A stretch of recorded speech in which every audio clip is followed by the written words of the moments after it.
Hello everyone. सो इस lecture में हम एक नया टॉपिक स्टार्ट करेंगे, स्टेट्स ऑफ मैटर, गैसेस। सो ये क्लास 11th का केमिस्ट्री टॉपिक है। सो 11th और 12th का जो साइंस का सिलेबस है उसमें हमको तीनों स्टेट्स पढ़ना है, which is namely solid, liquids and gases. तो उसको तीन अलग अलग टॉपिक्स में पढ़ते हैं। तो इस टॉपिक में हम प्राइमरली गैसेस के बारे में पढ़ते हैं। क्लास 12th में एक टॉपिक है केमिस्ट्री में सॉलिड स्टेट, उसमें हम सॉलिड्स के बारे में पढ़ते हैं फिजिकली। एंड फिजिक्स में क्लास 11th में एक टॉपिक है फ्लूइड्स या लिक्विड्स, उसमें हम लिक्विड के बारे में डिटेल में पढ़ते हैं। So between these three topics हम ये तीन चीज़ें पढ़ेंगे। तो इस टॉपिक में, इस सीरीज ऑफ लेक्चर्स में हम फोकस करेंगे गैसेस पे। टॉपिक का नाम स्टेट्स ऑफ मैटर है, बट हमारा जो फोकस है गैसेस पे। Now before we start studying in detail कि एक्चुअल में गैसेस एग्जैक्टली क्या होता है, we will first look at the difference कि गैस, सॉलिड, लिक्विड, ये जो तीन स्टेट्स है इनका आपस में डिफरेंस क्या है। जैसे अगर हम तीन चीज़ों की बात करें, जैसे हम कह रहे हैं कि तीन चीज़ें होती है, we are saying that there is a solid, there is a liquid and there is a gas. अगर एक एग्जांपल ही ले लें, जैसे हम आइस का एग्जांपल ले लें, बिकॉज H2O से बना होता है, that's a good example because हमको उसका सॉलिड, लिक्विड और गैस स्टेट पता है। जैसे हमको पता है कि एक आइस क्यूब होता है, राइट। एक आइस क्यूब जो है इट्स समथिंग लाइक दिस, एक टिपिकल सॉलिड की जगह की तरह होता है। सो दिस इज आइस, ठीक है। और यही आइस अगर मेल्ट हो जाए, थोड़ा टेम्परेचर हम बढ़ा दें, यही आइस अगर मेल्ट हो जाए, सो व्हाट वी हैव, हमको एक फ्लोर पे ऐसे लिक्विड पड़ा हुआ मिल जाएगा, which we know like this is water, ठीक है। फ्लोर पे वाटर गिरा हुआ है। इसी को अगर हम हीट करें या कुछ देर में, हमको पता है वाटर जो है वो इवेंचुअली इवेपोरेट हो जाएगा, right. So we'll have water vapour, ठीक है। तो ये वाटर वेपर है, इसको हम वेपर कह देंगे सीधा। तो अगर हम इन तीनों को देखें, इन तीनों में जो कॉमन चीज है, the common thing across them is H2O, ठीक है। H2O molecules are common to ice, water, vapour. Only thing that is different in तीनों केस में इज कि how these molecules are present. यहाँ H2O में और यहाँ H2O में और यहाँ H2O में कुछ फर्क नहीं है। फर्क यह है कि इनका अरेंजमेंट कैसा है, इनकी फिजिकल प्रॉपर्टीज कैसी है। जैसे अगर मैं लिखने की कोशिश करूं, मेरे को क्लियरली दिख रहा है आइस जो है, आइस या किसी भी सॉलिड फॉर दैट मैटर की अगर हम बात करें, एक फिक्स्ड शेप होता है और एक फिक्स्ड साइज होता है। आप अपने आसपास किसी भी सॉलिड को देख लें, जैसे एक पेन को देख लें, आपके हाथ में जो पेन होगा या पेंसिल होगा वो एक सॉलिड है, उसका शेप जो है वो फिक्स्ड है, वो खुद से चेंज नहीं होता, आपको कुछ करना पड़ेगा उसका शेप चेंज करने के लिए। और साइज भी उसका खुद से इंक्रीज या डिक्रीज नहीं होता। तो सॉलिड की एक टिपिकल प्रॉपर्टी है कि उसमें शेप और साइज जो है वो दोनों फिक्स रहता है, ठीक है। This is a unique property of solid over liquid and gas. Liquid की बात करें, जैसे मान लेते हैं अगर ये 10 ml वाटर है, तो 10 ml वाटर 10 ml वाटर है, चाहे वो फ्लोर पे है, चाहे वो टेस्ट ट्यूब में है, चाहे वो बॉटल में है, वो खुद से एक्सपैंड या कॉन्ट्रैक्ट नहीं करेगा। तो वाटर जो है या कोई भी लिक्विड जो है, उसका साइज जो है वो फिक्स होता है, वो साइज खुद से चेंज नहीं होता। साइज चेंज करने के लिए आपने टेम्परेचर इंक्रीज करना होगा या कोई फोर्स लगाना होगा। लेकिन लिक्विड का जो साइज होता है, जो वॉल्यूम होता है, वो फिक्स होता है, वो कंटेनर पे डिपेंड नहीं करता। वेरा शेप देखें, देखो इस वाटर की शेप अभी ऐसी है, फ्लोर पे पड़ा हुआ है। इसी को अगर मैं एक टेस्ट ट्यूब में रख दूं, ऐसे एक टेस्ट ट्यूब के अंदर रख दूं, तो इसकी शेप जो है वो ये टेस्ट ट्यूब वाली शेप हो जाएगी। तो इसकी शेप फिक्स नहीं है, राइट। तो हम ऐसे लिख देंगे, इसकी जो शेप है that is not fix. Clear. तो सॉलिड और लिक्विड में फर्क ये है कि इन दोनों का शेप जो है वो डिफरेंट होता है। सॉलिड का शेप जो है वो फिक्स्ड होता है, लिक्विड का शेप जो है फिक्स नहीं होता। साइज की बात करें तो सॉलिड और लिक्विड दोनों का साइज फिक्स्ड होता है। अब वेपर में हम ऐसा कुछ नहीं कह सकते। देखो वेपर के केस में जो ज्यादा इंपॉर्टेंट है अभी हमारे लिए, because we are studying gases, right. Vapour is a gas. तो इस केस में जो वाटर वेपर है या जो कोई भी गैस है, उसका शेप तो ऑफ कोर्स फिक्स नहीं है, राइट। जैसे एक सिंपल एग्जांपल देख लें, अगर हमारे पास एक हमारे पास डिओड्रेंट है, ठीक है, मान लेते हैं उसमें गैस है। अगर एक गैस वाला डिओड्रेंट है हमारे पास, ठीक है, यूजुअली कुछ ऐसा होता है, इसमें गैस पड़ी हुई है कुछ, तो अभी वो गैस जो है वो इस कंटेनर के अंदर है, और अगर मैंने इसको ओपन कर दिया तो वो गैस पूरे रूम में स्प्रेड कर जाएगी, राइट। अगर वो डिओड्रेंट या कोई भी रूम फ्रेशनर है, उसको मैंने पूरे रूम में स्प्रे कर दिया, तो कुछ देर बाद पूरे रूम में उसकी स्मेल आएगी, मतलब मॉलिक्यूल्स अभी पूरे रूम में प्रेजेंट है। तो पहले उनका जो साइज था वो तो इतना ही था, इतने में ही वो कॉन्सेंट्रेट था, अभी वो पूरे में एक्सपैंड कर गया। तो दैट मीन्स किसी भी गैस का जो साइज है वो फिक्स नहीं होता। अदर सिंपल एग्जांपल है जैसे एलपीजी गैस है जो हम घर पे कुकिंग गैस यूज करते हैं, वो पूरी की पूरी सिलेंडर में पड़ी होती है, उसका जो साइज है that is size of the cylinder, लेकिन अगर उस गैस में लीक हो गया तो पूरे रूम में स्प्रेड हो जाएगा, पूरे घर में स्प्रेड हो जाएगा, तो साइज उसका काफी बढ़ गया।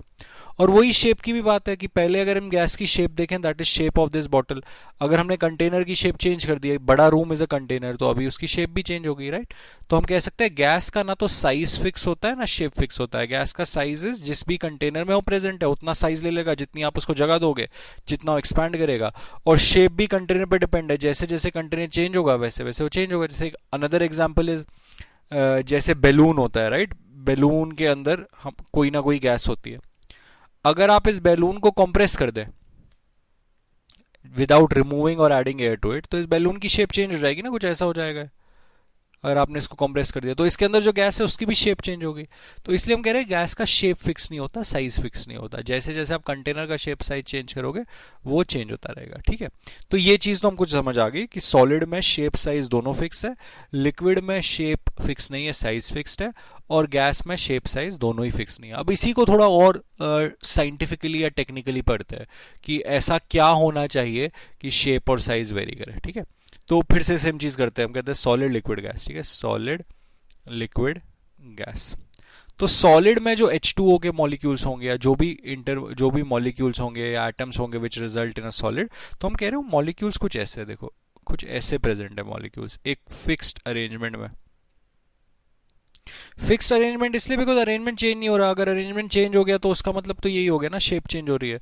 तो मतलब इनके बीच में आपस में फोर्स ऑफ अट्रैक्शन इतना स्ट्रांग है कि एक मॉलिक्यूल दूसरे मॉलिक्यूल के रिस्पेक्ट में हिल नहीं सकता, तभी इसका शेप फिक्स्ड है। लिक्विड में क्या है कि मॉलिक्यूल एक दूसरे से थोड़ा दूर है, ठीक है, इनके बीच में भी फोर्स ऑफ अट्रैक्शन है, इतना स्ट्रांग नहीं है लेकिन थोड़ा बहुत फोर्स ऑफ अट्रैक्शन है। Force of attraction is strong enough to hold these molecules together, but it is not strong enough, ठीक है, उतना स्ट्रांग भी नहीं है कि ये मूवमेंट को प्रिवेंट कर सके। तो लिक्विड मॉलिक्यूल एक दूसरे के रिस्पेक्ट में लिटरली ऐसे मूव कर सकते हैं, इसलिए इनका शेप फिक्स नहीं है। मतलब अगर ये मॉलिक्यूल ऊपर चला गया, ये मॉलिक्यूल नीचे आ गया तो शेप चेंज हो जाएगा, राइट, तो इसका शेप ऐसे चेंज हो जाएगा, लेकिन ये एक दूसरे से दूर नहीं जा सकते, तो इनका साइज फिक्स्ड है। तो हम ऐसा कह सकते हैं सॉलिड में जो फोर्स ऑफ अट्रैक्शन होता है inter molecular force of attraction, ठीक है, और inter atomic force of attraction जो सॉलिड में होता है उससे काफी कम फोर्स ऑफ अट्रैक्शन जो है वो लिक्विड में होता है। तो ये चीज हम कह सकते हैं कि लिक्विड में फोर्स ऑफ अट्रैक्शन सॉलिड से कम होता है। तो गैस में बेसिकली क्या होता होगा, बिकॉज शेप और साइज दोनों ही फिक्स नहीं है, तो गैस में एक मॉलिक्यूल और दूसरा मॉलिक्यूल या एक एटम और दूसरा एटम एक दूसरे से इतना दूर है कि उनके बीच में जो फोर्स ऑफ अट्रैक्शन है वो ऑलमोस्ट नॉन एग्जिस्टेंट है। सो एज अ रिजल्ट एक दूसरे पे मॉलिक्यूल्स का कोई कंट्रोल नहीं है। तो ये जो मॉलिक्यूल है this is free to go wherever it wants, वो इस डायरेक्शन में जा सकता है, इस डायरेक्शन में जा सकता है, ना तो ये इसको अपनी ओर खींचेगा ना तो इसको अपने से पुश करेगा, एकदम इंडिपेंडेंट है।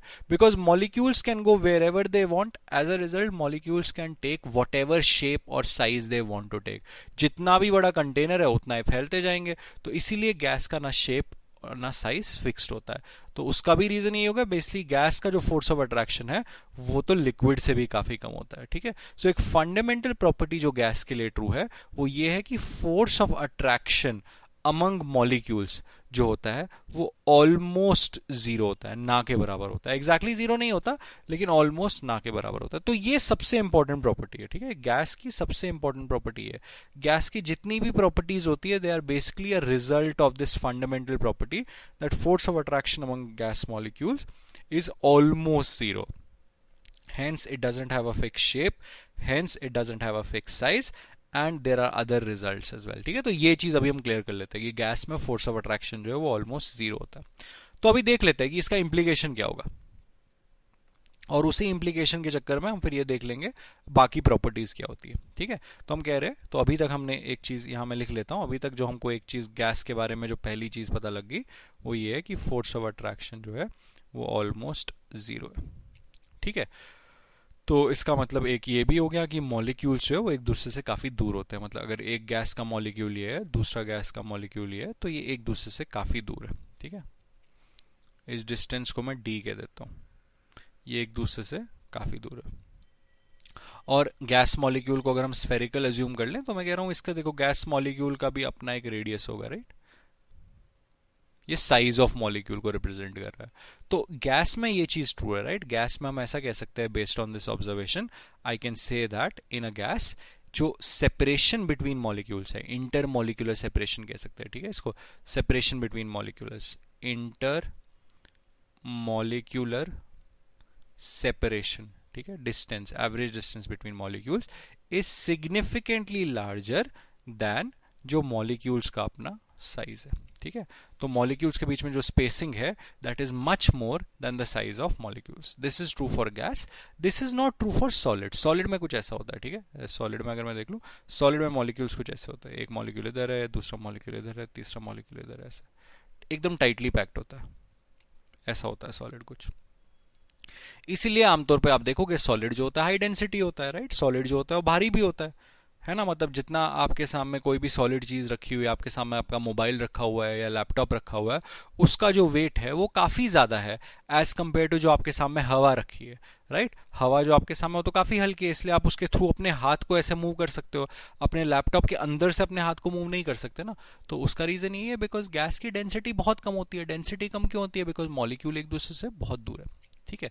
तो मतलब अगर एक कंटेनर अभी अज्यूम कर लें, ठीक है, मान लो एक कंटेनर है, ठीक है, let's say there is a container, ऐसा एक कंटेनर है, इसमें कोई तो गैस है, कुछ भी मान लो, हाइड्रोजन गैस है, हीलियम गैस है, जो गैस मानना है मान लो कि कोई तो गैस है इसमें। ये गैस के मैं मॉलिक्यूल्स बना रहा हूँ। एक्चुअल में काफी सारे मॉलिक्यूल्स होते हैं, इससे काफी छोटे होते हैं, और समझाने के लिए कुछ मॉलिक्यूल्स बना दिए ऐसे, ठीक है, कुछ मॉलिक्यूल्स है ऐसे गैस के इसमें। तो जैसा हमने पढ़ा कि मतलब मॉलिक्यूल्स एक दूसरे से काफी दूर है, तो बिकॉज इन मॉलिक्यूल्स का एक दूसरे पे कोई कंट्रोल नहीं, जो हमने पढ़ा था, एक दूसरे पे कोई कंट्रोल नहीं, फोर्स ऑफ अट्रैक्शन जो है वो ऑलमोस्ट जीरो है। तो ये जो मॉलिक्यूल है ना वो एक जगह पे रेस्ट पे नहीं होते। सॉलिड में एक दूसरे पे फोर्स है तो वो उसको रेस्ट पे रखता है, इसमें कोई फोर्स नहीं है तो रेस्ट पे नहीं है। तो ये मॉलिक्यूल राइट जाएगा तो कोई उसको रोकेगा नहीं, ये मॉलिक्यूल इधर जाएगा तो कोई रोकेगा नहीं, ये मॉलिक्यूल इधर जाएगा कोई रोकेगा नहीं, ये इधर जाएगा, ये अगर इधर जाएगा, ये अगर इधर जाएगा, एंड ये अगर इधर जाएगा, कोई भी। तो the point I am trying to make is कि कोई भी मॉलिक्यूल किसी भी डायरेक्शन में जा सकता है, ठीक है, बिकॉज किसी का एक दूसरे पे कंट्रोल नहीं है। तो इसीलिए गैस में एक चीज हमेशा ट्रू होती है, जो मॉलिक्यूल्स होते हैं they are always in a state of random motion, उनका हमेशा रैंडम मोशन होता है सर। इसका एक सिंपल एग्जाम्पल भी है जिससे आप कन्विंस हो जाए। अगर आपने कभी देखा होगा, कभी अगर जब जैसे आपके सामने अगर हवा चल रही है, आपके सामने जो भी एटमॉस्फेयर है और वहाँ लाइट भी है थोड़ी, अगर वहाँ डस्ट हो तो आपने हमेशा देखा होगा डस्ट पार्टिकल जो है वो हमेशा से रैंडमली ट्रेवल करते हैं। वो एक्चुअल में क्या होता है, डस्ट पार्टिकल एटमॉस्फेयर मॉलिक्यूल्स पे सेटल होते हैं, वो एटमॉस्फेयर में जो मॉलिक्यूल्स है वो रैंडमली ट्रेवल करते हैं। तो जब भी कोई भी कहीं भी गैस हो, चाहे वो एटमॉस्फेयर हो या कोई भी और गैस हो, the molecules are always in a state of random motion. और उसका भी फंडामेंटल रीजन यही है कि उसमें बिकॉज एक दूसरे पे फोर्स ऑफ अट्रैक्शन नहीं लग रहा है, तो इसीलिए मॉलिक्यूल्स को जिसकी जो मर्जी है वो वहां जा रहा है, ठीक है, एक दूसरे पे कोई कंट्रोल नहीं है किसी का। तो इस वजह से क्या होता है, अब आप खुद इमेजिन करो कि बहुत सारे मॉलिक्यूल्स ऐसे रैंडमली ट्रैवल कर रहे हैं। मैंने तो फिर भी कम मॉलिक्यूल्स बनाया, एक्चुअल में तो बहुत सारे मॉलिक्यूल्स होंगे, लाइक ये मॉलिक्यूल ऐसे ट्रैवल कर रहा है, ये मॉलिक्यूल ऐसे ट्रैवल कर रहा है। सो बहुत सारे molecules they are bound to collide with each other, right? बहुत बार मॉलिक्यूल्स ऐसे होंगे they would be bound to collide with each other. और बहुत सारे कोलिजन ऐसे भी होंगे जो इन मॉलिक्यूल्स के इस वॉल्स ऑफ द कंटेनर के साथ होंगे, राइट? ऐसा दिख रहा है ना, ये मॉलिक्यूल इसके साथ ऐसे कोलाइड करेगा, और ये मॉलिक्यूल भी मान लेते इधर जा रहे हैं, ऐसे कोलाइड करेगा। सो ये जो मॉलिक्यूल्स है ये कंटिन्यूअसली एक दूसरे के साथ और वॉल्स ऑफ द कंटेनर के साथ कोलाइड कर रहे हैं, ठीक है? तो कंटिन्यूअस कोलिजन्स तो हो ही रहे हैं। तो let's focus on the collisions with the walls of the container. मतलब इसको अगर मैं देख लूं तो यहां ये मॉलिक्यूल कोलाइड करके वापस जाएगा। अब हमको एक बेसिक फिजिक्स पता होना चाहिए कि बेसिक फिजिक्स का कॉन्सेप्ट है कि देखो कोई भी चीज ऐसे कोलाइड कर रही है और ऐसे कोलाइड करके वापस आ रही है, तो इस चीज का ऐसे यहाँ मोमेंटम चेंज हो रहा है, राइट? एक डायरेक्शन चेंज हो रहा है, वेलोसिटी चेंज हो रहा है, मोमेंटम चेंज हो रहा है। तो किसी भी चीज का मोमेंटम तब चेंज होता है जब उस पर फोर्स लगता है। तो मतलब इस कोलिजन में इसका जो मोमेंटम चेंज हुआ, इस दीवार ने इस पे फोर्स लगाया। और न्यूटन का तीसरा लॉ है, every force has an equal and opposite reaction. तो अगर ये दीवार इस पे इस डायरेक्शन में फोर्स लगा रही है, ठीक है, तो ये जो मॉलिक्यूल है, ये मॉलिक्यूल या एटम दीवार पे इस डायरेक्शन में फोर्स लगाएगा, ठीक है? So the molecule will apply a force on the wall. So every collision that happen, जैसे यहां भी कोलिजन हो रहा है तो यहां भी मॉलिक्यूल दीवार पे फोर्स लगा रहा है, यहां भी मॉलिक्यूल दीवार पे फोर्स लगा रहा है, अगर ये भी यहां कोलाइड कर गया तो यहां भी मॉलिक्यूल दीवार पे फोर्स लगा रहा है। नाउ बिकॉज हमने अभी कहा, बिकॉज ये कोलिजन्स जो है ये कंटिन्यूअस कोलिजन है, ऐसा नहीं एक बार हो रहा है, कंटिन्यूअसली हो रहा है। सो इसका मतलब कंटिन्यूअसली एक फोर्स है, फोर्स ऑफ कोलिजन्स, जो ये एटम्स कंटिन्यूअसली सारी वॉल्स पे लगा रहे होंगे। इस वॉल पे भी लग रहा होगा, इस वॉल पे भी लग रहा होगा, इस वॉल पे भी लग रहा होगा, राइट, इस पे भी। चार वॉल्स है, आप इमेजिन करो, इसके ऊपर भी वॉल है, पीछे भी वॉल है, तो कंटिन्यूअसली एक फोर्स ऑफ कोलिजन लग रहा है, ठीक है। अगर मैं उस टोटल फोर्स को, जितना भी फोर्स आ गया उसको सिंपली ऑलजेब्रिकली ऐड कर दिया, अगर उस टोटल फोर्स को मैं ऐड करूं और उसको मैं डिवाइड करूं इस पूरे कंटेनर के वॉल्स के सरफेस एरिया से, ठीक है, मतलब इसका एरिया, इसका एरिया, इसका एरिया, इसका एरिया, इन चार दीवारों का area plus the area of the surface on this and the surface below this, उन सब का एरिया अगर मैंने ऐड कर दिया और डिवाइड कर दिया तो ये मेरे को क्या देगा, इफेक्टिवली मेरे को दे रहा है टोटल फोर्स ऑफ कोलिजन पर यूनिट एरिया। और वो क्या होता है, टोटल फोर्स ऑफ कोलिजन पर unit area is effectively pressure, right? Force per unit area is pressure. So this quantity, force of collision by area, becomes pressure of a gas. तो हर एक gas का same behaviour है, हर एक gas में molecules ऐसे ही randomly travel करते हैं। जब भी मॉलिक्यूल रैंडमली ट्रैवल करेंगे तो आपस में कोलाइड करेंगे, वॉल्स के साथ कोलाइड करेंगे। जब भी वॉल्स के साथ कोलाइड करेंगे तो फोर्स लगाएंगे, वही force per unit area is known as pressure of the gas, right. So pressure of the gas की जो प्रॉपर्टी है, बिकॉज ये कंप्लीटली रैंडम मोशन है, कोई बायस नहीं है कि मॉलिक्यूल्स लेफ्ट जा रहे हैं राइट जा रहे हैं, एकदम रैंडम है, तो जो प्रेशर है इक्वल है, जितना प्रेशर इधर है उतना ही प्रेशर इधर है, उतना ही प्रेशर इधर है, उतना ही प्रेशर इधर है, ठीक है। और अगर मैं इसके बीच में यहां कोई एक सरफेस को इंसर्ट कर दूं या अपने हाथ को यहां रख दूं तो उस पर भी मॉलिक्यूल्स कोलाइड कर रहे होंगे, तो वो भी प्रेशर इस पे लगा रहे होंगे, सो उस पे भी प्रेशर जो होगा वो सेम पी होगा। तो हर एक गैस का एक डिफाइंड प्रेशर होता है which is a function of कितना फोर्स लग रहा है पर यूनिट एरिया, और वो प्रेशर जो होता है वो यूनिफॉर्म होता है, वो प्रेशर ऊपर भी उतना ही होता है जितना नीचे, लेफ्ट राइट या any point in the entire container the pressure is uniform. So gas की एक फंडामेंटल प्रॉपर्टी आ गई, प्रेशर, ठीक है। So pressure is a unique property of a gas. ऐसी प्रॉपर्टी लिक्विड या सॉलिड के लिए एग्जिस्ट नहीं करती। जैसे अगर कोई सॉलिड है, एक सॉलिड हमने सरफेस पे रखा हुआ है, तो वो सॉलिड सिर्फ फोर्स इस पे लगाएगा, राइट, जहां वो टच कर रहा है, कांटेक्ट कर रहा है बॉटम सरफेस को, और उसी पे फोर्स पर यूनिट एरिया, उसी सरफेस पे वो प्रेशर भी लगाएगा, लेफ्ट राइट या ऊपर प्रेशर नहीं लगाएगा। Same goes for liquid. Liquid भी अगर किसी कंटेनर में है तो लिक्विड भी प्रेशर इधर लगाएगा, ऐसे। आप क्लास 11th फिजिक्स में इसको डिटेल में पढ़ेंगे कि लिक्विड भी यहाँ प्रेशर लगाएगा और लिक्विड यहाँ भी कंटेनर पे प्रेशर लगाएगा। यहाँ कोई ऑब्जेक्ट रखा उस पर भी प्रेशर लगाएगा, लेकिन वो यूनिफॉर्म नहीं होगा। लिक्विड में भी प्रेशर होता है लेकिन यूनिफॉर्म नहीं होता, जितना जितना हम नीचे जाते हैं उतना इंक्रीज होता जाता है। अभी इसको डिटेल में देखने की जरूरत नहीं है, मतलब वो आपको 11th क्लास फिजिक्स में अच्छे से पढ़ाया जाएगा। बस अभी हमको इतनी चीज याद रखनी है कि गैस में ये जो प्रॉपर्टी है यूनिक है, the property that a gas exerts equal pressure throughout its volume, चाहे वो वॉल्स ऑफ द कंटेनर पे हो या किसी भी और सरफेस पे हो, ये प्रॉपर्टी जो है वो यूनिक है, ठीक है, ये सिर्फ गैस के लिए एग्जिस्ट करती है। और अगर हम फिर से इसको पीछे लेके जाएं कि क्यों एग्जिस्ट करती है, बिकॉज मॉलिक्यूल्स रैंडमली ट्रैवल करते हैं। क्यों रैंडमली ट्रैवल करते हैं, क्योंकि force of attraction is zero, right. So जैसे मैंने शुरू में कहा था, कोई भी प्रॉपर्टी जो यूनिक आएगी वो इसी से आएगी, because force of attraction is almost zero. So ये हमने एक प्रॉपर्टी डिफाइन कर ली, प्रेशर। तो अगली प्रॉपर्टी देख लेते हैं, let's look at another property of a gas which is unique. तो ये चीज तो हम लिख लेते हैं, तो जो भी हमने सीख लिया अभी तक वो देख लेते हैं। तो हमने कहा गैस के लिए, ठीक है, गैस के लिए हमने कहा the fundamental properties force of attraction is almost zero. फिर हमने फिगर आउट कर लिया कि प्रेशर ऑफ गैस क्या होता है। अगली चीज जो हमको देखनी है वो हमको देखनी है वॉल्यूम ऑफ गैस। तो समझते हैं, सेम एग्जांपल, मान लेते हैं कंटेनर है, ठीक है, उसमें एक गैस मॉलिक्यूल है, मतलब एक गैस है जिसमें काफी सारी गैस मॉलिक्यूल्स है। मान लो ऑक्सीजन गैस है, तो ऑक्सीजन के मॉलिक्यूल्स है। अब वॉल्यूम ऑफ गैस भूल जाओ, मतलब let's just focus on volume. मतलब वॉल्यूम क्या होता है, वॉल्यूम का सिंपल फंडा होता है स्पेस ऑक्यूपाइड। किसी भी चीज का volume is the space occupied bye it. जैसे अगर मेरे पास एक सॉलिड ब्लॉक है तो इसका जो मेरे को वॉल्यूम है that is the space occupied by this solid block, वो हो जाएगा इसका length into breadth into height. इस किसी भी सॉलिड का हम वॉल्यूम ऐसे ही फाइंड करते हैं। सिलेंडर होगा तो पाई आर स्क्वायर एच, अगर इरेगुलर होगा तो उसको पानी में डुबा दो, जितना पानी का वॉल्यूम इंक्रीज होगा उतना उस सॉलिड का वॉल्यूम है। तो ऐसे ही हम किसी भी चीज का वॉल्यूम फाइंड कर सकते हैं अगर वो सॉलिड हो। वैसे ही लिक्विड का वॉल्यूम फाइंड करना ईजी है। एक मेजरिंग सिलेंडर होता है राइट, उसमें से रीडिंग होती है।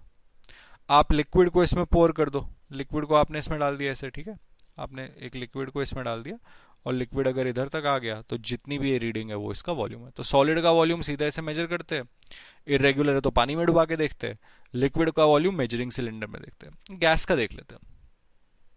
गैस में प्रॉब्लम है again because of force of attraction being zero, ठीक है। अगेन मैं इसी बात पे फोकस कर रहा हूं, क्योंकि force of attraction almost zero है, मॉलिक्यूल्स एक दूसरे से बहुत दूर है। तो अगर मैं देखूं जो स्पेस ऑक्यूपाइड है, मान लो अगर इसका वॉल्यूम जो है वो 5 लीटर है, जो स्पेस ऑक्यूपाइड है वो क्या है, वो तो एक ये है राइट, ये डॉट्स ने जो स्पेस ऑक्यूपाई कर रखा है ना वो है।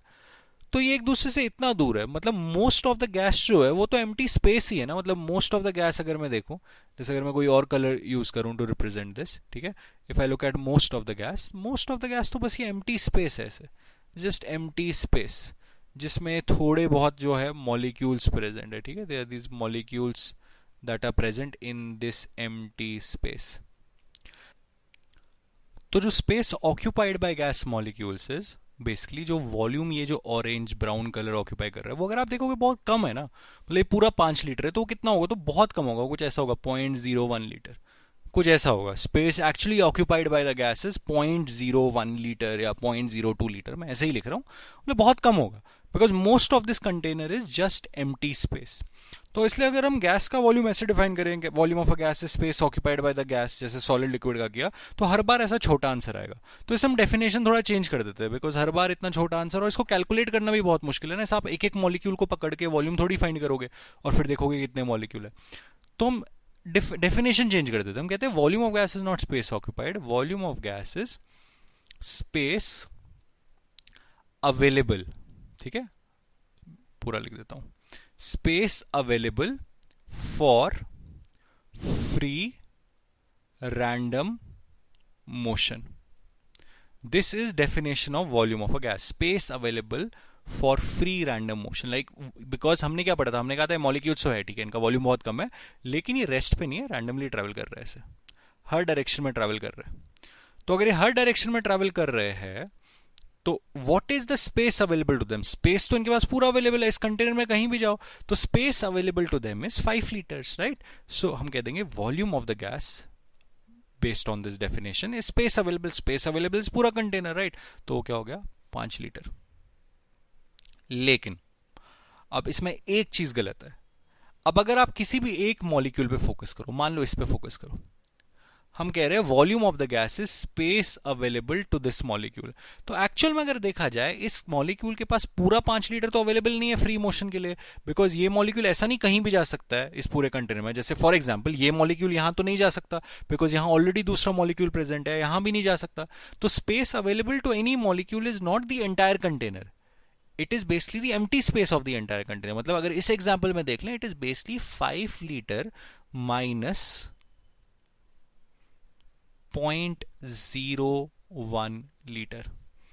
समझ आई बात। तो volume of the gas, the space available for free motion is effectively पूरा container minus the space occupied by individual atoms, because वो स्पेस अवेलेबल नहीं है। तो फिर हम थोड़ा तरीके से इसको ऐसे लिखते हैं, हम कहते हैं वॉल्यूम ऑफ गैस जो होता है that is equal to volume of container minus the space occupied by gas molecules और एटम्स।